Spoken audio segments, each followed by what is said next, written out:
Assalamualaikum, afsuçalanlar. Bugün koy vaxtıda yağmur yağıverdi ama. Ular da ayda ketdi. Soğuz koydum da qolar yaxşı.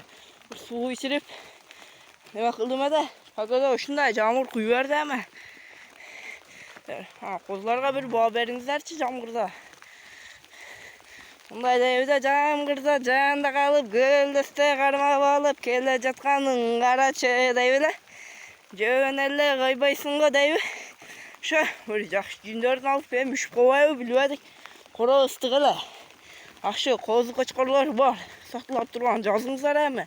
O koçkor var. Hoş bulan. Olur. Yaxşı kozular var hemen. Harikolar var. Semiziyem var. Yaxşı Allah'a şükür. Kolar tövbası koyduk. Şu yerde bakalım. Murkut. Cağlayla. Şu. Kolor yaxşı. Semiz. Общий tuğ bittim. Koçkor kaçtık hemen inşallah. Yaxşı kozular düşüyor degen oylam.